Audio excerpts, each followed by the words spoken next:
And, of course, the big game was Georgia-Alabama. Alabama came out there, did their thing. Nick Saban did up. Georgia did up. But, with this win and now Alabama going to number 1 in these playoffs, man, you got to tell me what went wrong, as if it's not, noticeable, for Georgia in this game. Well, I mean, first of all, I'm going to say it wasn't disappointing. Like, my Cash App was very plentiful after the game off the tears of all the Georgia fans. So we appreciate y'all and y'all ignorant betting. Because y'all didn't listen. So that's where we're going to start at, is with the I told you so. What went wrong for Georgia is everything that I told you was going to go wrong. Georgia's defense had not seen an offense like this the entire season. I told you about this dude they called Jameson. Not just the drink. I'm talking about Jameson Williams. I told you he was faster than anything that Georgia has seen all season. And what happened? You saw him catch a crossing route. You saw him take off across the field. You saw him show you that next man Deion Sanders level speed where you were like, wait a minute, they had an angle. He just outran them. Like, I mean, they say he runs a 4.39, but he's got that game speed. He runs faster than that on the field. Agreed. During the game with the football in his hands. But, I mean, outside of that, you saw all the rest of it get exposed. It's like I told you, Georgia's offense is not geared to actually have a shootout or come back. You're right. The defense had been putting them in advantageous positions all season long. They had short fields. Their quarterback play was mediocre. Their running back play was mediocre. It was being masked by a great defense against bad offenses all season long. They hadn't trailed all season. They had no idea what to do. They got smacked in the mouth. As soon as they lost that 10-0 lead, they were looking like, well, what do we do now? Normally when we get up, we stay up, and then we just run the score up, and it's all good. So, I mean, they looked like a deer in headlights. I mean, Stetson, he got it. I can't even say he got exposed because I never thought he was that good. I don't really know why I had Georgia fans keep talking to me about Stetson Bennett. And then the people are crying, talking about you should have put in JT Daniels. That dude couldn't even start at USC. You're not about to tell me that you thought Daniels was going to come in and save the day. What happened out there is Nick Saban.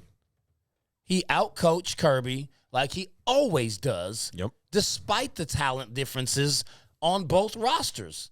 And you saw a great performance from, looks like probably will be the Heisman winner come Saturday, Bryce Young. Damn, they're deciding that soon? 421 yards and 3 touchdowns passing and another rushing touchdown. I mean, the dude, he won the Heisman against Georgia. Yeah. That was pretty much the award right there. Yeah, definitely a huge Heisman, performance for Bryce Young. I mean, that guy was just absolutely lighting Georgia up. I think that was the biggest problem for Georgia when you talk about, really digging into what went wrong for them in this game. We'll start with the defense since we're talking about them getting lit up.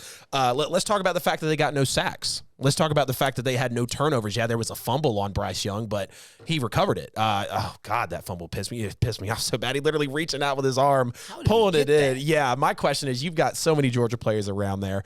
But, let's not stay caught up on that. When you cannot create pressure on an Alabama quarterback, like they already have the narrative of, okay, you've got a, Derrick Henry in the backfield, a, John Mechie, a Jameson Williams out there, that's just absolutely lining it up. And if you don't make it any type of difficult on them, they're going to absolutely cut you up. And, people want to say Bryce Young is, oh, well, he was trying to run all over Georgia and this, and that. Georgia did decent at stopping the run game. Yeah, they gave up over 100 yards on 20-plus carries, but Bryce Young didn't necessarily kill them with the legs. It was on his right arm. Like, he absolutely lit up the Georgia defense. And let's get into the numbers a little bit. So Georgia gave up 536 total yards in this game, by far the most this season. 7.7 yards a play. That's 8 yards a play. You cannot win any football game doing that. 115 yards on the ground on 26 carries, averaging 4.4 yards a rush, 421 passing yards in the air. This is where it gets ugly. Bryce Young was throwing for 9.6 yards an attempt and 16.2 yards a completion. This kid was converting 3rd and long every time he threw the ball.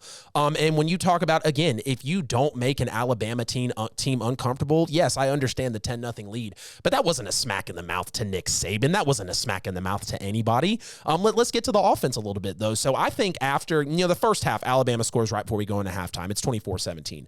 17-17, until that score happens. But after going into the second half, they were uncreative as hell. I mean, where is the premier quarterback play? Oh, wait, Georgia's never had that. Why has Georgia never won a freaking national championship? Because they don't have elite, non-game managing, I can make a play when you need me to type of quarterback. I mean, the last quarterback outside of the freshman year of Jake Fromm I was confident in was Aaron Murray.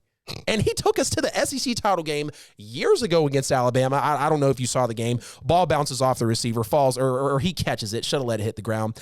He fell like in the 3-yard line. Right. Clock runs out. I'm like, bro, you're supposed to let that fall. Emotions are running high. You know how it goes, though. But the fact that Georgia just wasn't creative. I mean, where was the big play? And I know Georgia had some explosive plays out there, but where was the knockout punch? Where was the, okay, I've got you leaning on the ropes? Where was that one play that you look back at for Georgia? It's, that's what swung the game. They didn't have one. Alabama had so many. When you have your receivers catching on the SEC logo, like you said, breaking people with game speed, I mean, that immediately took the air out of the stadium. So, I mean, I understand Georgia put up 24 points against Alabama. They also gave up 41 to Alabama. I don't know if I can honestly say anything went right in this game. And let's just address this before we move on. So I said it at the beginning of the season. Alabama will win the 2022 national championship. I'm still standing on that. I'm not going to dig into it, though. So for Alabama to basically be this type of offense that, 4 overtimes against Auburn and they're getting beat to lower-ranked teams and this and that, they've got all they need now. They just beat the number 1 team in the country. They're warm. They're ready. They smell blood in the water. Alabama's not going to lose the rest of the year. Hate to say it, Georgia fans. I had the Dogs win a nail-biter, of course, as y'all heard last week. It was just ugly, though. I mean, I can't say anymore. Hats off to Bama. I mean, they're a great team. Nick Saban continues to build a culture, build a legit powerhouse, just gunning team that nobody can stop. And now, again, we are looking at it as we walk into December. It's Alabama, Nick Saban in the field.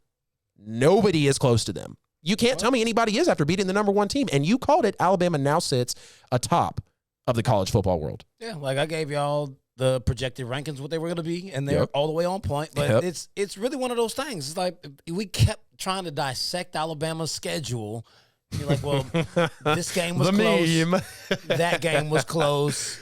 It's like, look, every single game that Alabama plays, their opponent feels like that's their national championship. Mm-hmm. They get the best of every team every week.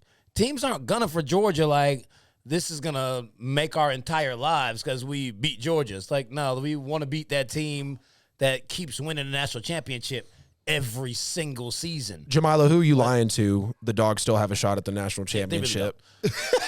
They absolutely don't. It's like, man, Get it out, Fees. Call y'all. Jesus Christ. Yeah, man, it's definitely tough. I hate to say it, but like the lights were big. It was time. Bama turned it on. Georgia showed their inexperience. They were not battle tested. Exactly. As soon as they were put into a game where they were actually forced to produce, they couldn't do it. Yep.